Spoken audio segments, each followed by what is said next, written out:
we found, so our process, which I think is probably a little different than yours, well, I know it's very different than yours, the Congress passes a law, the executive branch has to go figure out how to implement the law. So in this case, the Environmental Protection Agency, in deciding how to implement our 2007 law, had first a proposed rule, which then the broad public has months and months to comment on, to think about, comment on. Then the EPA takes those comments back, and months later, they have a final rule. So biodiesel, soy-based American biodiesel, went from the proposed rule, in which EPA calculated that it was 4% higher in its greenhouse gas emissions than regular fossil-based diesel, to the final rule, where it was 56% better than fossil-based diesel. So clearly, the accounting is extremely important. And I think that it would be naive to not realize that those accounting decisions, where do you start? Do you need to see both evidence that the land use change is happening, and also be able to definitively tie it to the biofuel? Does that all have to be true before you sort of charge your fuel with the greenhouse gas reductions, or with the greenhouse gas increases in this case?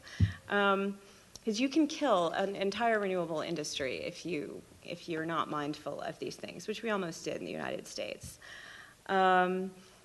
So I realized that biofuels can be very controversial, and that at least inside the United States, there seems to be a broad perception that the agricultural advocacy is so strong that that the corn ethanol lobby can sort of march into Washington and do whatever it wants. And I just note that the oil industry, the grocery manufacturing industry, and the environmental community all have very deep pockets, and they all come in and say the same thing, which is that biofuels are not green enough to be inappropriate to play such a large role in the US path forward.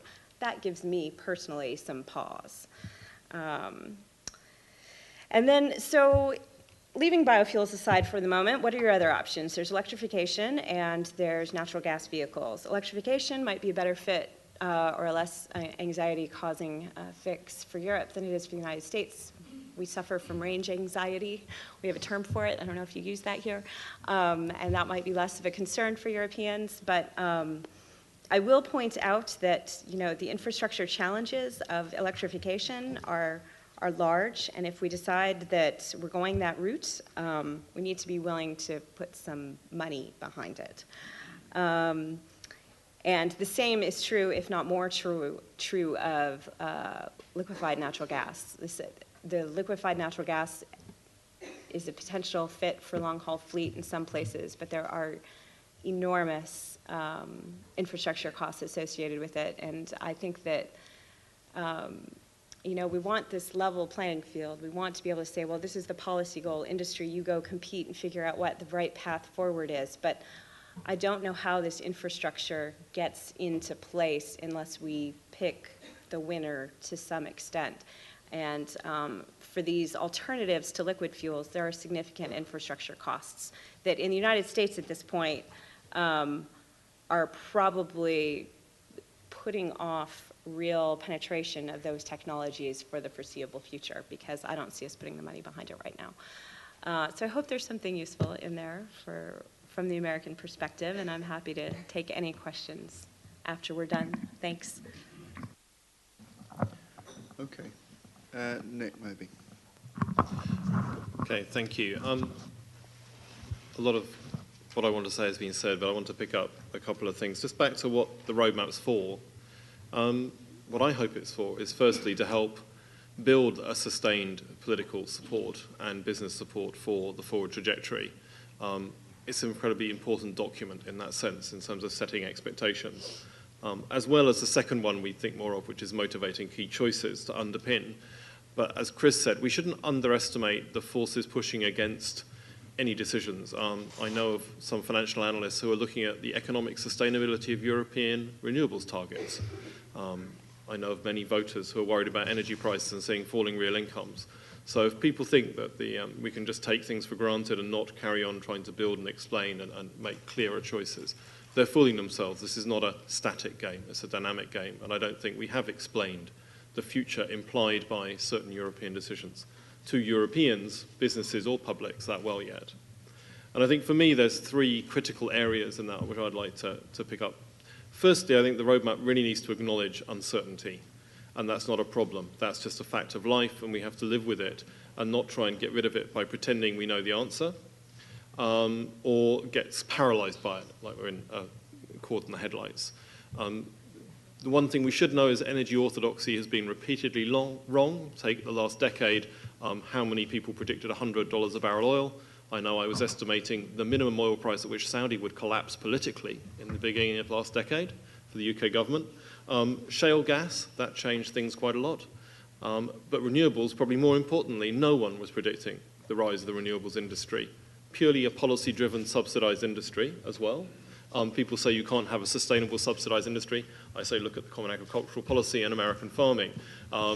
You can do a lot with good subsidies, or bad subsidies. And the collapse of first-generation biofuels after some perhaps unwise policy choices here, another thing to think about. So let's be honest about uncertainty, not be paralyzed by it, but realize that therefore you can't have nice technical formulae for deciding what's the right answer and the comment on the infrastructure. You need politicians to make choices under high uncertainty, because making no choice means no energy. So you have to make some wise choices and live up to them when they go wrong. But people want both ways. They want to have a level playing field of market frameworks and also have certainty to invest. Doesn't exist. Unfair to ask policymakers to do it. Let's acknowledge and together work out what's the right response to uncertainty. Okay, first point. Secondly, let's think of some of the things we're not uncertain about. Actually, we know a lot about the future, which isn't going to change. One thing, oil prices are not going to fall much. The Chinese have got a whole plan to make their consumers buy more things. The thing they will buy first when they get to sort of a car. And if they follow the path of Japan and Korea, they will use 70% of global oil by 2030. Now, they won't, of course, because we aren't discovering oil fast enough, but just the rise of effective demand is very strong, so prices will stay high, and I don't see any monopolies or cartels falling apart spontaneously there. Climate risks will also get much higher. It's much worse than you think, a lot worse than you think. All the things we thought were true in '97 are much, much worse. When we set the 2-degree target, the world was actually, science was a lot better than it is now. And if you think 4 degrees is bad, in the Mediterranean that's 7 degrees, 40% less water with 50% more people by the middle of this century. That's the Arab Spring migration problem which destroyed Schengen on steroids. Okay, so let's think that this is reality, and we're not facing up to those realities. But actually under that helps with uncertainty, because under all scenarios I can think of, building a highly efficient, diversified, low-carbon, clean energy economy makes sense, because if we have an international agreement, then we're in advance and we sell lots of technology, like Chris said, and we maintain our leadership and we stop the climate damage. And if for some crazy reason everybody decides not to control climate change, i.e. now a continuation of momentum political behavior, well, I'll tell you one thing, oil prices will not be low because nobody will be very efficient. And so having a very efficient, clean, own resource economy will also make sense, because all the numbers say it all breaks even. All low carbon paths break even around $100 a barrel at a macro level, if we do efficiency right. The one thing, of course, we're not doing is doing efficiency right. So I'll phrase that because it seems to be low-hanging fruit's the hardest fruit to pick. It's the high-hanging fruit we like picking, like really high-tech answers. Go figure. So the last point. We may choose different portfolios, but there are lots of things we need to do together as Europeans. So all countries are making bets on different portfolios. So the UK portfolio looks like a bit of nuclear, a bit of CCS, and a lot of offshore wind. The German portfolio could look like a lot of solar, a lot of onshore wind, a bit of offshore wind, and a bit of biomass. Those are still portfolios. Just because one's all called renewables and one isn't, doesn't mean that one's a portfolio and one's a choice. Because building an infrastructure, a technology, and an industry around biomass or offshore wind or onshore wind or solar, distributed solar, is very different. So everybody's got portfolios, but what we all need, because we don't know which winner is going to happen in any technological class, and we're throwing so much research and development money into technologies, hopefully we're going to be really surprised by some really exciting new things. So what we do need together as Europeans is, one, make the ETS work. set aside the surplus, make the price happen. That's what it's for. It seems so simple, but we still have yet to decide it. Secondly, do the efficiency more sooner and faster. Everybody says they want it. Why don't they do it? Partly because, 3, it needs finance. It's not free. It needs lots of money in the right place at the right time. We need to bridge the gap. There are green investment banks popping up over Europe. We need to make that link to cohesion funds, really make efficiency happen through making the finance happen and making the business models work, which we're not doing. Infrastructure, we need a European grid. It's a no-brainer under every scenario we can think of. We don't know precisely which lines to build when, which could, whatever the Commission puts in their package, may cause a problem. We need some politics. We need some vision to build that. It's a good, no-brain, no-regrets investment, and it should come out, part of it should come out of the European budget. And the orphan at the end, innovation, we're not doing it. We particularly aren't doing it on smart grids. More conferences and less deployed capital than I've ever seen in any area, I think. There are lots of very good structural reasons why that's true, but we need to break it because China's trying to break it down too. And that's, if you want to sell things after electric cars, smart grids is going to where you're going to sell it. So there's lots to do, but I think back to the roadmap. What the Commission needs to do is not impossible, but it's complex. It's to not dumb down the uncertainty, but to give us direction where direction can be made clearly now, which I think we've laid out, and not cover that up and saying that's uncertain. Let us decide the things we can decide and leave the things we don't have to till later, rather than covering everything in a pattern of, oh, it's the future, it's uncertain, because that's the way. We get no choices and no answers and no prosperity. Thank you. Thanks. Maybe Mrs. Verstoffer, you'd like to come back on some of the things that you've heard, and particularly this challenge of providing some kind of certainty in an extremely uncertain world. Yeah, no, thank you. I can agree to a lot of what had been said, and as I said myself, uncertainty is there. I mean, if we go for 2050 in technology terms and other terms and so on, but still, I would completely agree, there are some things we can do now. And a couple of things have been mentioned. I mean, it's clear on infrastructure, and the Commission will come up, DG Energy, with a proposal in October on these common projects, where we think there is a cross-border European added value, and that includes a financing proposal, which is the Connecting Europe facility. So I think there is a strong point. On energy efficiency, it's true, we have since years a long debate on that binding or non-binding target, and as it's non-binding, the Commission came up with a directive, which has binding measures. And I do agree, it seems obvious everyone is in favor of energy efficiency, but not enough is happening. And so this directive covers a couple of things, buildings and companies and households and a wide range of activities. And it's now being discussed in the Parliament and in the Council, and we hope to get an agreement before next summer. So the Danish presidency is also quite keen on progress there.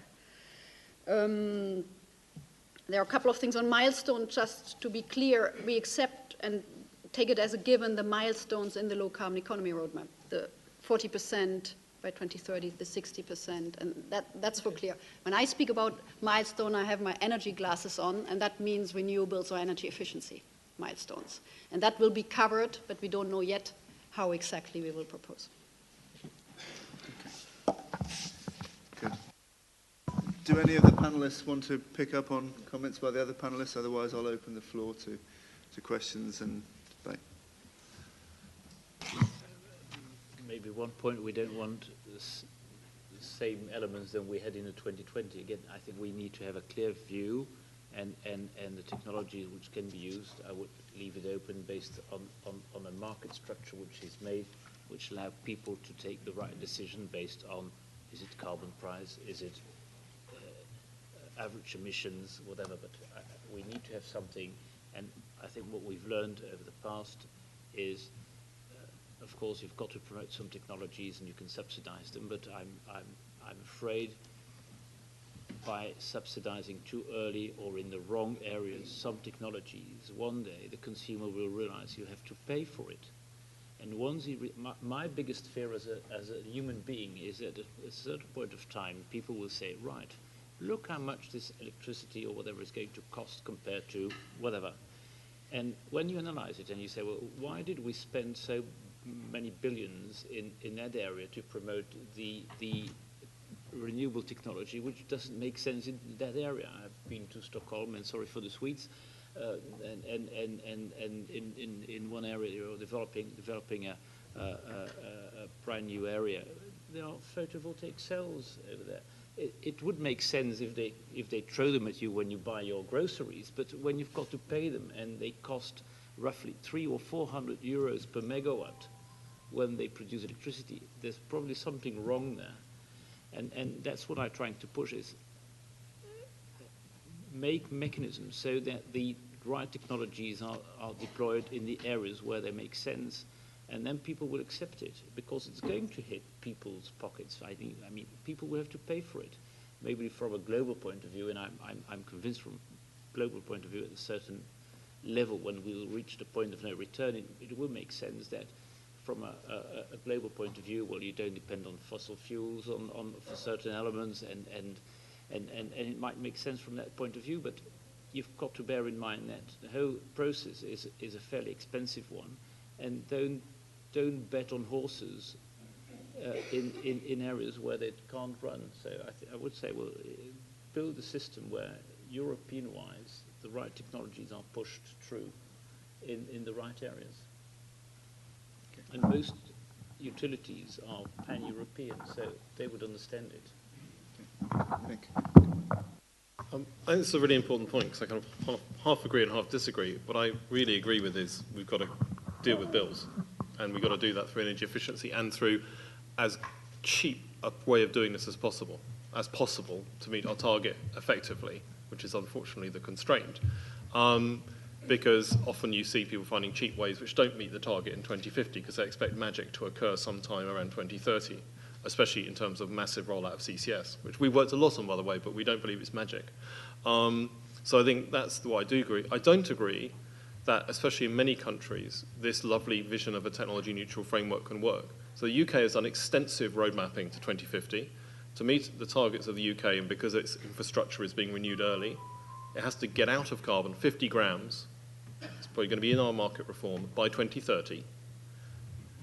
Under no model of learning curve do we get convergence of low-carbon technologies on that. If we put in, and we have got a rising floor price of carbon in that process, doesn't make any difference to investment until the end of the 2025s, because of the lead times involved in major scale-up of things like nuclear, even if that ends up happening. So actually, all of our investment will be made under a period where all these technologies come in at different prices. If we want them, we've got to buy them. Then there's a political choice about what's the right portfolio and how much you pay. But the idea that you can turn that political choice into an instrument is just not true. It might be true for other people further in the future, but I think there will still be differences between major low-carbon bets inside different renewables and between other classes.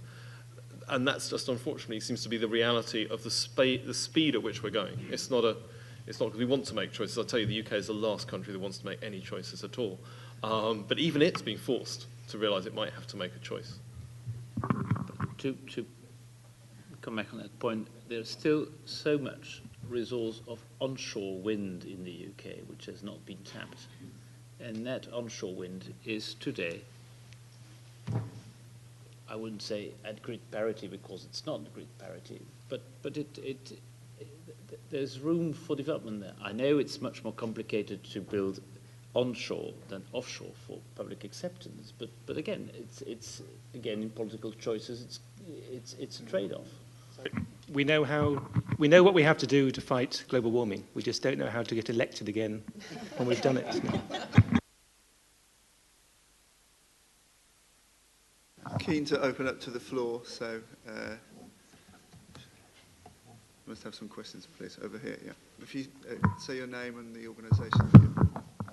Hi, Poppy Bullock, a journalist from MLEX. My question is for the Commission. Thank you for your presentation.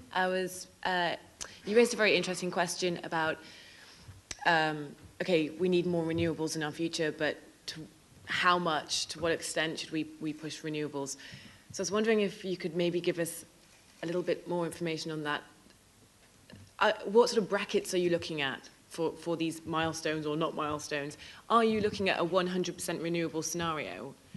And if within these scenarios for renewables, I'd like to know how you treat biofuels, whether you're assuming that any sort of environmental controversy is removed from biofuels and therefore there's a scenario with biofuel heavy, or have you kind of factored in that maybe they're not as green as first anticipated? Thank you. Thank you. I mean, renewables will, in all scenarios, have a strong role. And there's a very high renewable scenario, very high renewables in the electricity, close to 100, not yet 100. That is one very high way. And then we have renewables in all other scenarios, relatively high, I would say. And then we compare it in terms of costs and other issues, import dependency and so on. So, but this outcome will be presented together with the paper in December. And that includes also the question of biofuels. We don't go into detail there. By the way, we will come up as a follow-up of the Energy Roadmap 2050, most likely next year, with a more specific policy communication on renewables beyond 2020. So the roadmap will give the policy context, go into depth in the different scenarios and analyze them according to different indicators and factors, saying a few common lines, and then we might come up with more detailed papers in some of the key areas, like renewables.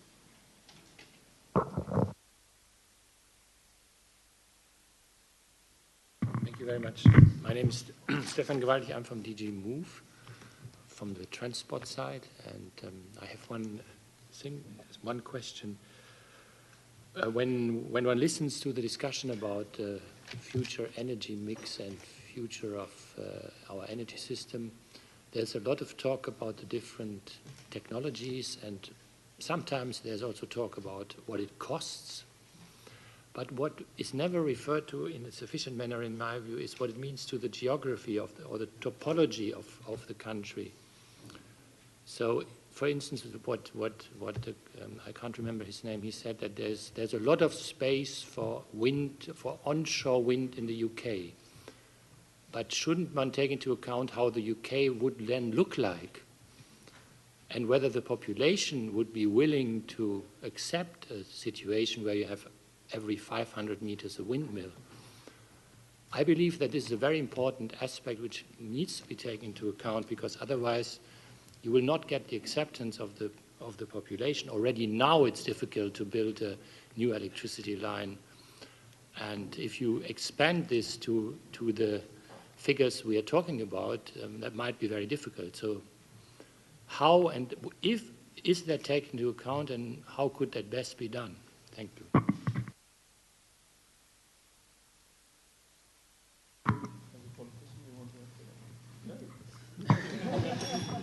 I don't want to answer it. I mean, it's a horrible question. And it's I mean, there's a number of dilemmas. I was just thinking when we're talking here, the big question is at the moment how to win political support for the low carbon roadmap, period. It's just blocked. And I don't know how to overcome that blockage. And we're not going to, all this discussion is irrelevant unless we can overcome that blockage. And when we come down to national measures, well, I mean, Germany, take CCS, for example. If Germany wants to carry on closing its nuclear power stations and burning lignite, it needs CCS. But trying to get anyone to give support, to stick their head above the parapet and say we'll build the pipelines, or we'll take the measures necessary for even to take the carbon dioxide off to the North Sea, let alone bury it beneath urban centres, like methane is beneath Berlin. But let's ignore that. In the UK, of course, we've got lots of wind power potential, and there are sites where I think you could build a consensus. I think that's the only way to do it, really, is to build a consensus with people and to say, look, we need so much wind power. Can we have a list of the sites where the sites you most want to protect, and the sites which are acceptable in terms of wind speed, where there is least public desire, landscape value is regarded as at a minimum.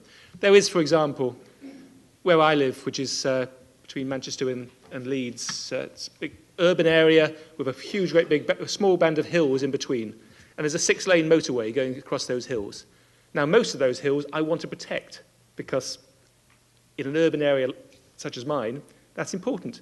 But where the 6-lane motorway goes, there's potential for the most enormous wind farm, I think. And I don't know why we're not developing issue. We seem to be going around following the money. I.e., it's the people who own the land and who think they can make some money out of it who seem to be dominating the debate. Unfortunately, some of the land is in the places which most encounter public resistance. Anyway, it is, I'm glad to say, not my problem.